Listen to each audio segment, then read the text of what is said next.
님, 네, 신문해 주시죠. 네, 저 김광민, 김현철 변호사님 발언대로 나오시면 질문 드리도록 하겠습니다. 근데 뭐 저희가 수사가 진술에만 의존하면 항상 나중에 그 진술은 번복되므로 진실을 밝힐 수가 없고 또 객관적인 문서라든가 그런 거에서 보강이 돼야 된다. 뭐 저희가 배웠던 첫 번째 원칙인 것 같은데 이번 사건은 너무나도 그 객관적인 자료와 배치되는 그런 진술로만 이루어져 있어서 3인성호라는 그런 별칭이 붙은 것 같습니다. 당연히 목적을 갖고 있기 때문에 회유와 협박이 있었고 인권 침해 한 사람과 그의 가족들, 그의 주변을 초토화시키는 인권 침해 수사가 자행되었다고 이렇게 생각이 됩니다. 지금 저는 좀 처분 문서, 그 당시 쌍방울 측이 북한 측과 계약을 체결했던 처분 문서 위주로 좀 질의를 하고자 합니다.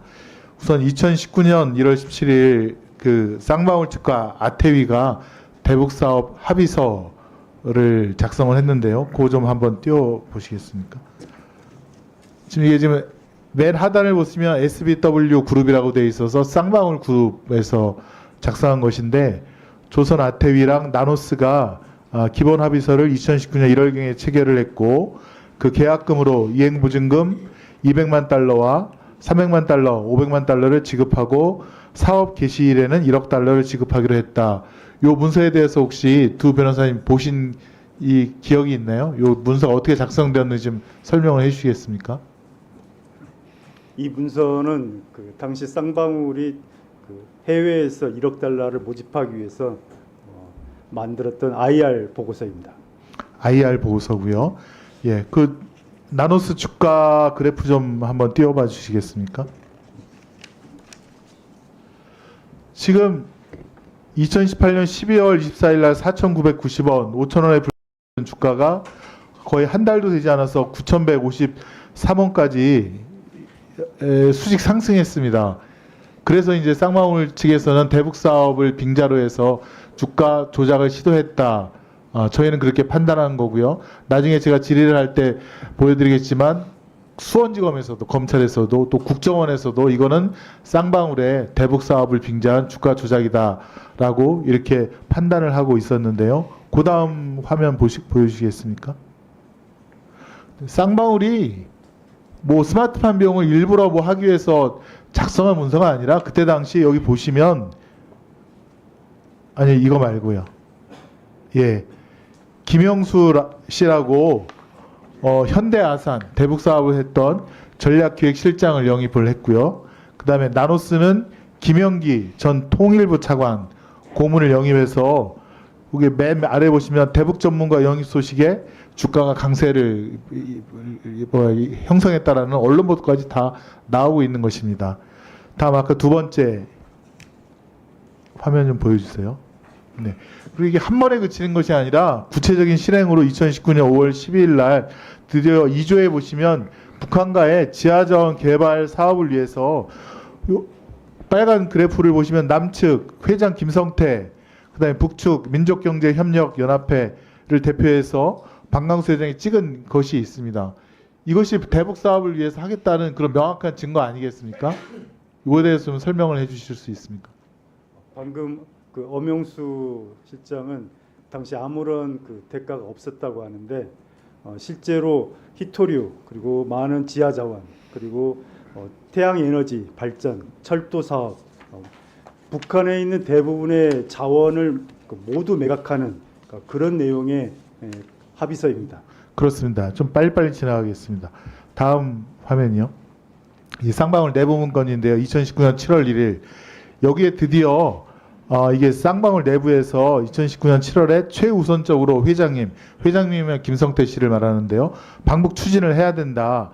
내일 지원, 이게 속옷 쌍방울이니까 내일을 북한에 지원하는 문제, 또 회장님 방북 문제, 또 아태 평화교류, 아태 협과 함께 제3자 합의로 추진을 해야 한다라는 내부 문서가 있다는 것이 또 여기 밝혀졌습니다.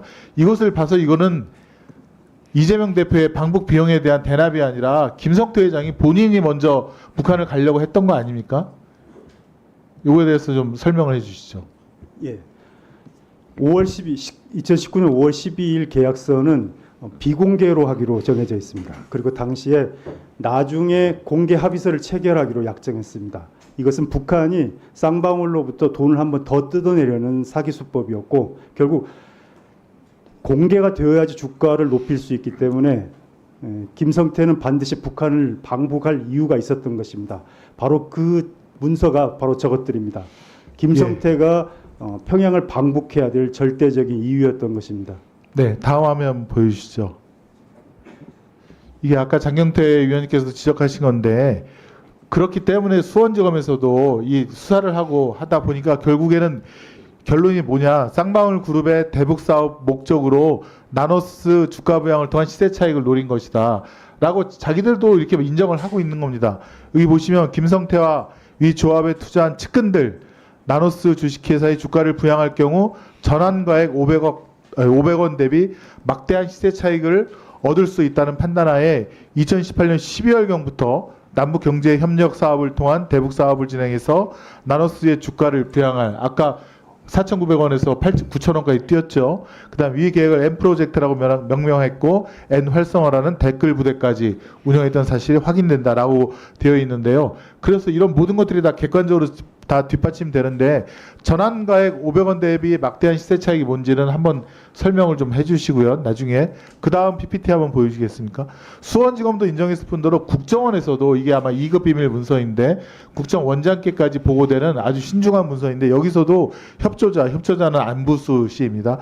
안부수 씨가 주가 조작 실행 가능성, 이에 따른 국정원 연루 가능성이 제기되었던 바 안부수하고는 이제 대북 사업 못하겠다, 협조자의 지위를 인정하지 않겠다라는 것이고요. 여기 밑에도 보시면 안부수가 1월 24일 쌍방울 계열사 나노스 이사까지 취임했다. 그리고 나노스의 주가는 대북 사업 이자에 반영이 되어서 5,000원에서 9,000원으로 수익 상승했다.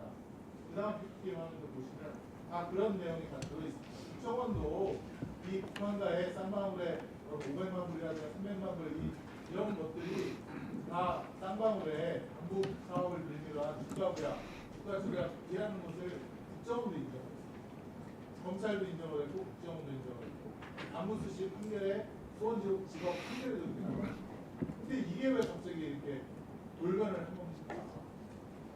3인 송화 아닙니까? 그래서 사람들의 진술을 김성태 씨에게 아줄 걸, 그러니까 평양 거래를 통해서 진술을 바꾸게 하고 그런 거 아니겠습니까? 아까 제가 한 가지 들어본 거 500원 전환 사채를 통해서 막대한 시세 차익을 보인다. 그 부분은 무엇인지 궁금한데 설명해 주시죠.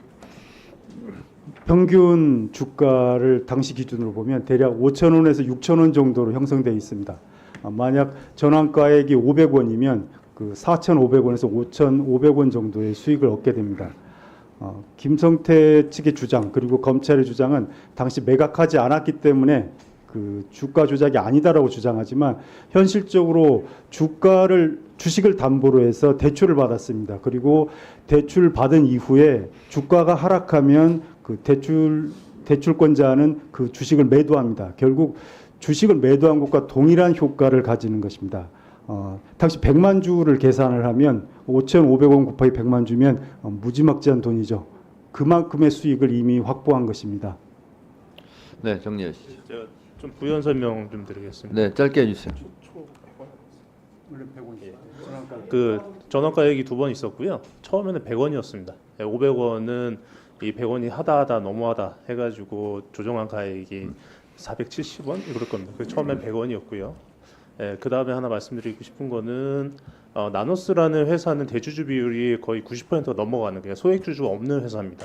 소액주주가 없는 회사이기 때문에 쌍방울 입장에서는 주가 조작하기가 상당히 수월한 회사일 수가 있습니다. 그 주가 조작의 방법은 소액주주가 많다라고 하면 다른 방법이 사용되긴 했겠지만 대주주 비율이 많은 회사였기 때문에 전환사채 발행 그리고 전환사채에 의한 담보권 실행으로 행동하지 않았나라는 생각이 들고요. 아까 그 자료 나온 것 중에 IR 자료에 대해서는 검찰에서의 조사와 진술은 어떤 식으로 이루어졌었냐면 김태균이라는 헤지펀드 매니저라는 분이 나와서 네, 짧게 정리해 주시죠. 네, 네, 저 질문 대상이었습니다. 네. 예. 짧게 정리해 주세요. 예, 김태균이 작성을 했고 김태균이 작성했다라는 게 주요 사실로 인정이 돼서 유죄가 입증됐는데 방금 엄영수 그 비서실장 같은 경우는 본인이 작성했다라고 진술을 해서 이 부분이 좀 모순이 있다라는 점도 말씀드리겠습니다. 네, 수고하셨습니다. 네, 그 위원장도 질의를 잠깐.